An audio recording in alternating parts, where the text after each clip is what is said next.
Hello everyone, আসসালামু আলাইকুম। আশা করি সবাই ভালো আছেন, আমিও ভালো আছি। তো আজকে আপনাদের দুই একটা বিষয় নিয়ে আমি কথা বলতে আসলাম। সরাসরি আমি কথা বলি না, এর আগে আমি অনেক কথা বলেছি, এই জন্য আমার অনেক সমস্যা হয়েছে। তাই আজকে আবার বলবো, সমস্যা নেই। দেশের জন্য জীবন অনেক কিছুই করেছি, কিন্তু প্রকাশ্যে কোনো কিছু আনি নাই বা প্রকাশ করি নাই। দেশের জন্য করেছি, এরা কোনো সমস্যা নাই।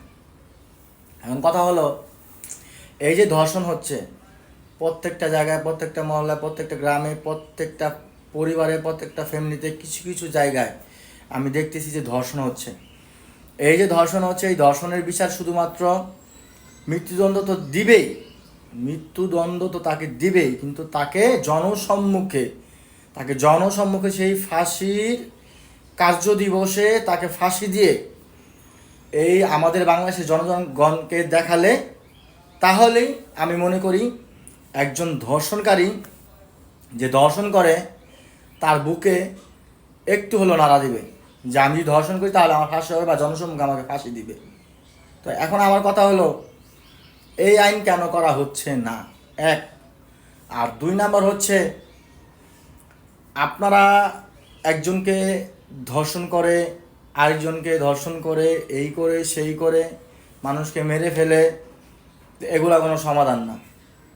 তো আমাদের দেশে আইন যদি করা হয়, যদি এই আইনটা করা হয় যে সবার যেই সেই হোক তাকে ফাঁসি দেওয়া হবে এবং জনসম্মুখে ফাঁসি দেওয়া হবে, তো তাহলেই হয়তো আমাদের মা বোন, ভাই বোন, চাচা চাচি, নানা নানি যারাই আছে তারা সেভ হবে। বাংলাদেশ আমাদের সবার। বাংলাদেশ নিয়ে কোনো মতামত নেই, বাংলাদেশ নিয়ে কোনো কিছুই বলবো না। আমার প্রশ্ন একটাই, সেটা হচ্ছে যে যারাই ধর্ষণ করবে তাদের আমি ফাঁসি চাই, এবং সেই ফাঁসি হবে জনসম্মুখে। তো আজকে রোজা রেখেছি, তো রোজা মুখে আমি বললাম, যারা দেশকে ভালোবাসেন, যারা যাদের মা বোনকে ভালোবাসেন, আমার ভিডিওটি শেয়ার করে দিবেন, আমার ভিডিওটি পৌঁছে দিবেন, যেন আমার কথাগুলো, আমার যে মনের কথাগুলো আমি বলেছি, এটা হয়তো আপনাদের সাথে মিলতেও পারে। তো সবাই যদি আমরা এক হই তাহলে এটা সম্ভব, পসিবল। তো আপনারা সবাই ভালো থাকবেন, সুস্থ থাকবেন। আল্লাহ তাআলা সবাইকে ভালো রাখুক, সুস্থ রাখুক। আল্লাহ হাফিজ।